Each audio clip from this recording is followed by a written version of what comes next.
Donc bonjour, qui me répond?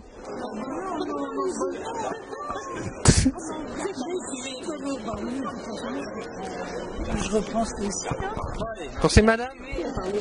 Madame Meyer.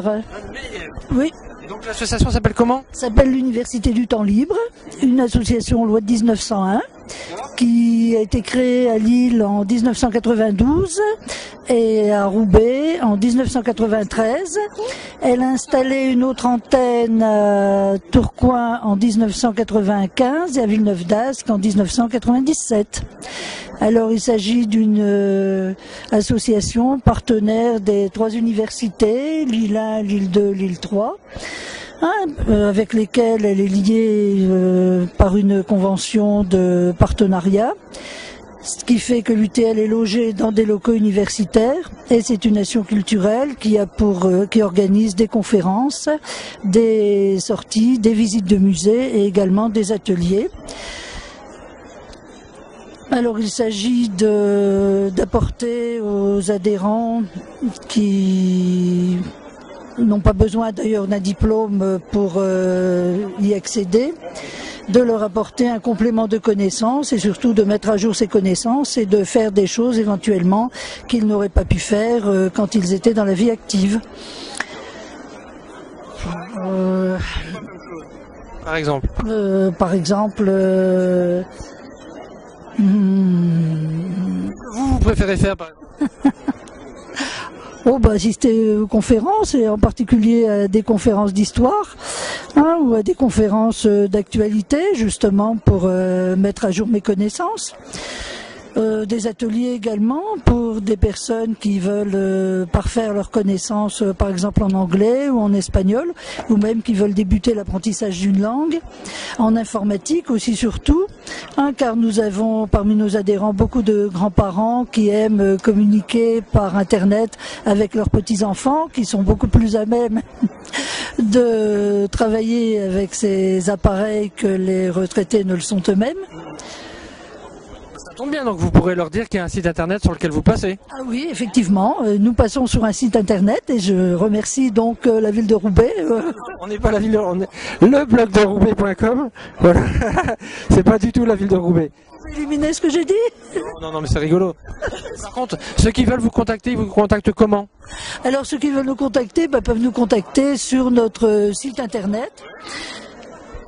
Alors si je comprends bien, il faut que je donne l'adresse. Donc www.nornet.fr. Alors diagonale UTL-Lille. Bon, je vous remercie beaucoup. Je suis responsable de la société d'émulation de Roubaix, qui est donc la plus vieille société historique du Nord, puisqu'elle a été créée en 1868 pour la recherche et l'histoire de Roubaix. C'est également une maison qui édite des livres sur Roubaix. Donc on existe depuis maintenant 130 ans et on continue à publier et à éditer. Qu'est-ce que vous éditez par exemple? Est-ce que tu peux me faire une présentation? On avait un bulletin interne qui était réservé aux membres. Donc depuis un an et demi maintenant, on édite un magazine qu'on appelle Jean et Pierre de Roubaix, qui est un très beau magazine de 40 pages avec une dizaine de chroniques différentes et qu'on trouve maintenant dans tous les kiosques, dans toutes les grandes surfaces sur l'histoire de Roubaix qui connaît un très grand succès. Comment? Donc la revue est là, le numéro 1 est là, le numéro 2 est là, le numéro 3 sort dans 15 jours, donc en fin février. Chaque fois il y a un thème central intéressant. Le premier thème c'était les fermes de Roubaix, le deuxième les architectes roubaisiens. Et le thème central du numéro 3 sera donc consacré au château Vessier, le château qu'on appelle le palais du Congo également, qui est connu à Roubaix. Donc on a pratiquement 130 ans d'archives dont on peut s'inspirer pour écrire nos différents ouvrages et nos magazines. C'est un intense travail, moi je suis toujours admiratif de ce travail-là. Vu qu'on est au forum des associations, des grandes associations de Roubaix, on en entend parler depuis quand? C'est-à-dire qu'en fait le Nord, ce qu'on peut toujours dire, c'est que c'est pas spécial à Roubaix, c'est que mon métier a fait que j'ai voyagé dans le monde entier 7 fois par an toute ma vie. Toutes les villes de plaine ont une histoire authentique et identique. c'est que toutes les plaines ont toujours été des plaines industrielles. Les guerres ont toujours lieu dans les plaines et pas dans les montagnes. Donc dans les plaines, on a toujours eu beaucoup d'industrie. Donc l'industrie a toujours attiré beaucoup de main-d'œuvre qui remplaçait les Français qui étaient restés à la guerre. Donc on a toujours eu des regroupements de gens qui venaient de l'extérieur. Donc l'histoire des plaines, comme l'histoire de Roubaix, sont des histoires d'hommes. Et on se regroupe parce qu'on vient de l'extérieur et on se regroupe et on crée une association. Donc ça a toujours été extrêmement important dans le Nord pour des raisons historiques et géographiques qu'on trouve dans toutes les zones qui sont des plaines dans le monde. Et Roubaix tient un record. Hein, comme Roubaix, le Nord-Pas-de-Calais est la région au monde, et c'est vérifié, qui est la plus grande variété de noms de famille. Hein, donc quand on regarde l'annuaire du téléphone, on est frappé. Donc il y a une immigration extraordinaire, et c'est pas fini, qui fait que les gens aiment bien se regrouper, se retrouver, parler du pays, avoir une action commune, venant de l'étranger. Hein, et ça on le trouve, je me répète, mais dans toutes les zones mondiales qui sont des plaines. Zones d'industrie et de guerre. Et quand l'histoire n'est pas sur les murs à cause des guerres, l'histoire est quelque part. Donc les zones de plaine sont des histoires d'hommes. Et on a vu tellement de gens passés, de guerres passées, de militaires étrangers passés, qu'on a toujours été aimables, accueillants. Si des fois les ennemis revenaient, ils sont revenus plusieurs fois. Donc on a une vie associative d'accueil qui existe dans le Nord. Et ça c'est dû dans toutes les zones de plaine. Et comment on peut vous contacter ces sociétés d'émulation de Roubaix? Par téléphone, par mail. Il y a un site web maintenant?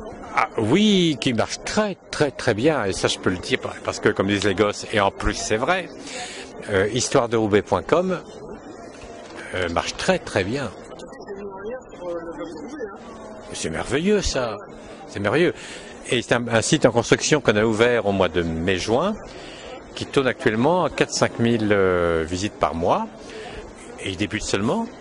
On l'a ouvert à tous les chroniqueurs qui veulent dire quelque chose sur Roubaix, et on le développe très bien. Vous avez, vous aussi, des visiteurs de l'étranger, par exemple? Ah oui, de plus en plus. On a sorti un texte sur les Roubaisiens qui vivent en Nouvelle-Calédonie.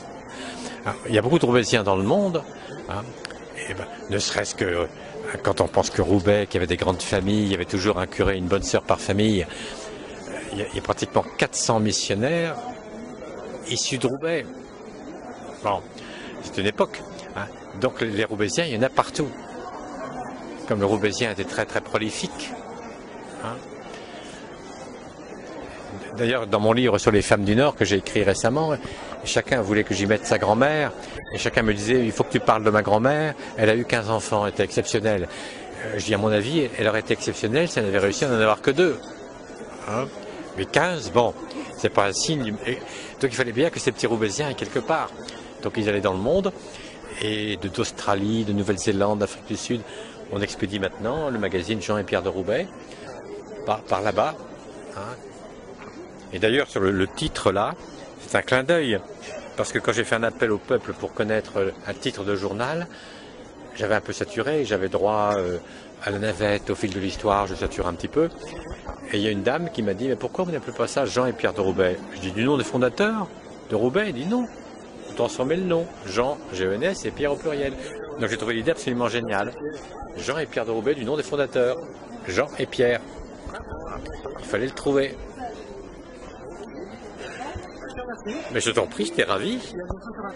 J'espère. Je vous présente notre président de l'association, Paul Desmarais, notre vice-président, Jean-Pierre, et puis moi-même. Nous faisons partie d'un groupe de théâtre qui s'appelle Pourquoi pas nous? Donc pourquoi pas nous? Parce que nous sommes des retraités, mais des retraités actifs, généreux, passionnés, passionnants, et nous faisons des tas de choses, nous créons, nous jouons, nous nous amusons et nous amusons les autres. Voulez-vous d'autres détails? Quelque chose sans alcool. Le fruit de la passion, évidemment. Bah voilà, je vous ai dit qu'on était passionnants et qu'on passionnait les gens. Donc on boit un verre. Oui, de la passion, n'est-ce pas, mon cher président? N'est-ce pas, mon cher président? Il capte pas, il capte jamais lui alors. Hein, c'est bien simple, il capte jamais. C'est quoi la dernière pièce que vous voulez jouer? Potins et pétards. Les potins et pétards, nous en passons des extraits ici. Ah d'accord, voilà. En boucle, nous passons en boucle là. Ah ouais. Voilà, c'est Jean-Pierre. Voilà, on le reconnaît très bien. Anne-Marie, nous nous présentons là. Moi, je suis horrible en photo, tu l'as déjà vu. Hein. C'est Papa Schulz, moi, en photo. Alors, le blog de roubaix.com, c'est... J'y suis. Elle est en interview sur un des films sur la démocratie participative À Dijon. Et c'est des interviews, voilà, comme ça, que je suis en train de faire.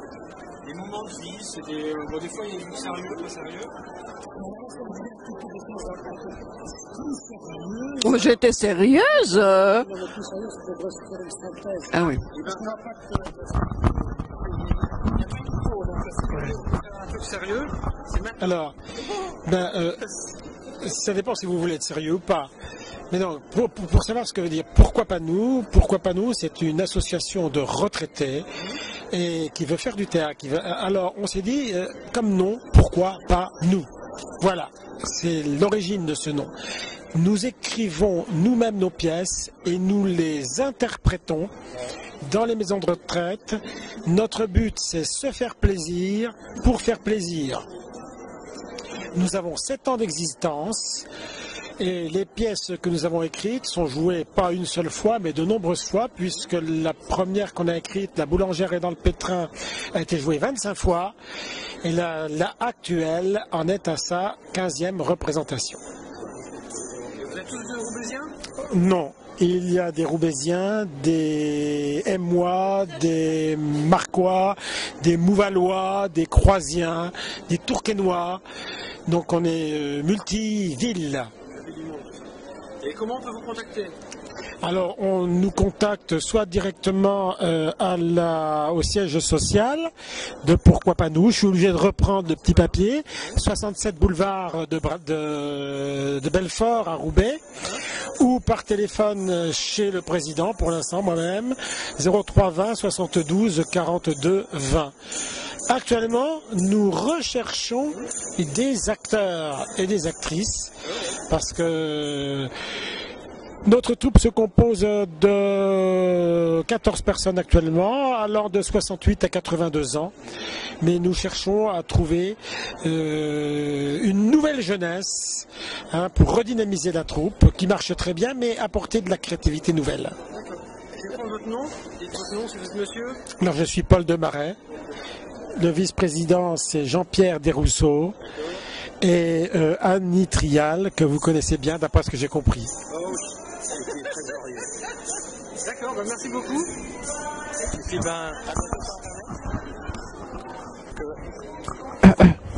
donc bonjour, vous êtes madame Diosard. Vous êtes la présidente de... Non Du tout, je suis un membre de l'association. Roubaix-Rando. Eh ben on marche à Roubaix-Rando.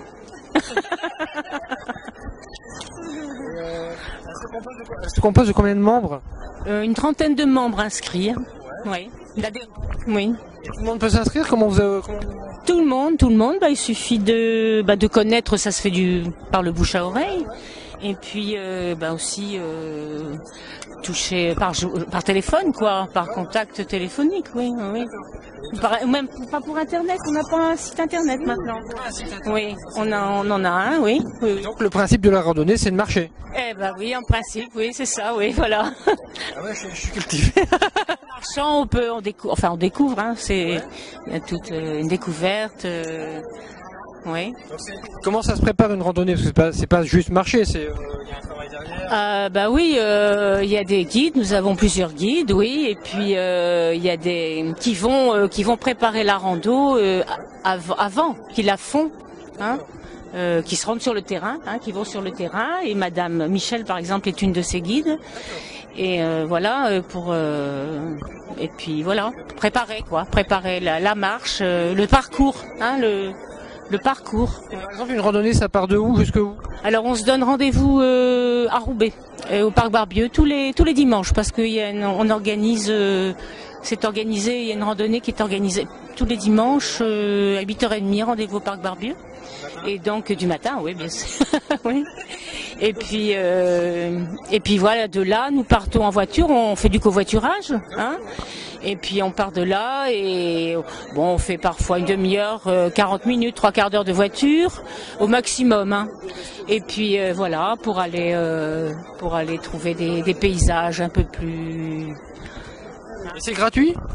Ah non, c'est pas gratuit, non. Il faut adhérer. Hein, il y a une cotisation annuelle. Non, les guides c'est bénévole, hein, c'est du bénévolat. Oui. Et oui, de la Fédération française, c'est ça? Fédération française de randonnée pédestre. FFRP. Oui. On a votre adresse, hein, c'est ça? Je vais reprendre vos noms. Vous êtes madame? Diosard, Sabine Diosard, mais bon, j'ai Michel Decoq. Janine Dumortier. Quand on est à Roubaix, sur qui on tombe quand on vous contacte?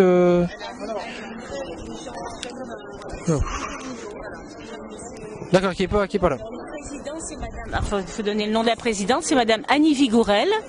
Alors on peut la contacter au... Ici, dans la revue. Alors Roubaix Rando, donc au 0320 70 01 13. Voilà, et alors la cotisation, là on parlait de la cotisation, justement je viens d'avoir 30 € par an. Oui. Mais on a une licence, hein, voilà. Une couvre d'assurance. Et on organise une tournée d'été, une rando d'été. Hein. Pendant l'été, on organise une randonnée tous les ans au mois de juillet. Voilà, alors là on va un peu plus loin, quoi. On va d'une région à une autre, la Bretagne, l'Alsace, le Bourbonnais, le Jura. Ouais, c'est intéressant, c'est convivial, ouais, on s'éclate. Voilà. Nous, on avait 13 ans qu'on y est. Alors, vous voyez, donc, voilà. 13 ans, c'est parce que la convivialité. Merci beaucoup. Au revoir, bonne continuation. Sophie, présidente de l'association Saudade, association des jeunes portugais de la région lilloise. Saudade, c'est ça? C'est quoi la différence entre entre le brésilien et le portugais? Parce qu'en ce moment sur internet, je suis en contact avec des brésiliennes qui me parlent en portugais, je comprends rien. En fait, c'est juste une différence d'intonation, c'est comme le québécois et le français, c'est la même chose. Voilà. Et donc les jeunes portugais, donc vous faites quoi concrètement? Concrètement, on n'a encore rien de prévu parce qu'on est une toute jeune association, on n'a qu'1 an, mais on a des projets, la mise en place d'échanges entre des associations au Portugal, une soirée qui est prévue pour le mois d'avril et une mise en place d'une location de livres et vidéos en portugais. Voilà, Léo. Ouais, donc pour l'avenir, surtout, on a beaucoup de projets parce que bon, on n'a pas encore eu de subventions nécessaires, donc voilà. Sinon, une exposition photo, des conférences, voilà. Qu'est-ce que vous avez l'idée de créer cette association? Donc en fait, on s'est rendu compte qu'on n'avait pas d'association pour les jeunes portugais, que les associations qui étaient présentes, c'était des associations plutôt pour nos parents et pas pour des vieux, mais pour nos parents ou nos grands-parents. Voilà, c'est pas voilà. Et donc on s'est dit, on va créer une association pour nous, pour réunir les jeunes autour de la culture portugaise. Si, la région lilloise. Oui. Voilà. Mais nous, notre siège social est à Roubaix. Donc. Vous êtes où? Alors le siège social est rue Saint-Amand à Roubaix, et nous on fait nos réunions à la Casa du Portugal, 80 boulevard de Metz. Voilà. On est voisins parce que moi je suis du côté du quartier de l'Amelais et on est boulevard de Strasbourg. Voilà. Juste à côté. Et nous aussi on est intéressés par monter des échanges européens. Voilà. Vous savez où passer. Voilà, on fait nos. Oui. Nous pareil. On a nos bureaux et tout ça. Et donc vous vendez plein de produits oui, traditionnels vous-même. On les a fait nous-mêmes, oui. Alors, je connais peu la culture portugaise. Je suis allé à Lisboa une fois. Donc ici on a des boulines de bacalhau, donc c'est des beignets de morue. J'adore la cuisine. Voilà. Alors ici on a rissage de pêche, c'est des beignets de poisson. Là-bas on a les mêmes mais à la viande. Alors ici en dessert on a ramené pastéis nata, c'est des petits gâteaux, c'est un genre de flan à la crème. Là-bas on a au pão de ló, donc c'est un gâteau traditionnel du nord du Portugal. c'est plus avec des œufs et tout ça. Là, on a des gâteaux secs aussi traditionnels qui viennent du Portugal. Et puis voilà. Et ici, on a des beignets de crabe. Voilà. Et des petits lupins qu'on a en dégustation. Voilà. Donc tout ça, c'est vous qui avez fait? Oui. Oui, on a tout fait. Bah, à part les gâteaux qui sont emballés, on a tout fait. Et on a aussi les vins. Donc le vin de Porto, les vins du nord du Portugal, donc le vin vert et le vin rosé là-bas. Et les jeunes, ça picole? On peut pas les déguster donc. Sinon, au quotidien ou de manière régulière, vous faites des activités? On a en projet en fait. Pour l'instant, on est encore seulement en comité restreint pour faire des réunions, pour organiser ces mises en place. Et il y a quelqu'un qui vous aide pour le financement, pour l'organisation? Pas pour l'instant. On attend les dossiers de subvention, on attend une aide en fait. Avec la VREC, mais on n'est pas vraiment aidé quand on se débrouille. Pas vraiment. Ils vous ont pas parlé de défis jeunes? À part la Casa du Portugal qui nous a aidé. Voilà, mais c'est une association aussi, donc ils peuvent pas nous financer. Ils nous reçoivent gratuitement dans leurs locaux. Voilà. Ça, ouais, c'est déjà ça. Mais au niveau financement, subvention, il y a personne qui vous a parlé de défis jeunes? Défis jeunes, Sophie? Le défi jeune, non. Pas du tout. Vous repasser me voir, je vais vous... D'accord, ok. D'accord, c'est Moi, gentil. quand j'étais jeune, parce que maintenant je suis vieux, j'avais monté des échanges européens avec Séville, à l'époque c'était Séville, et j'avais eu défis jeunes, projet J. Maintenant ça a changé de nom, mais Oui. je vous filerai les contacts et puis il suffit d'aller les... D'accord, moi ça va. Vous êtes tous étudiants? Oui. Et parce que le Proust qui donne des sous. Oui. Ah ouais. On a un blog. Oui, Marina a une petite carte. Marina donne une petite carte aussi. C'est un blog ou un Skyblog? Un blog. J'ai un Skyblog que j'ai transformé, donc moi c'est leblog.com. Ok. Il n'y a pas l'adresse du blog sur la... Mais donne les deux. Ouais, donnez, je ferai. Et le... Voilà. D'accord. Et puis si jamais vous connaissez des personnes qui veulent faire un petit repas traditionnel, qui nous appellent et puis on vous fera ça livré à domicile. Voilà. Et vous faites aussi, j'imagine que comme vous venez de commencer, vous faites pas trop de Pas encore, c'est en projet, on va essayer de mettre ça, de réaliser ça pour l'avenir en fait. Et vous êtes ouvert, je l'ai demandé, vous êtes ouvert à tout le monde? Oui, voilà, on est ouvert à tous, mais pour les membres, pour le conseil d'administration, ça doit être que des personnes portugaises. Parce que c'est comme ça, ça a été créé comme ça en fait. L'association a été créée comme ça. Donc,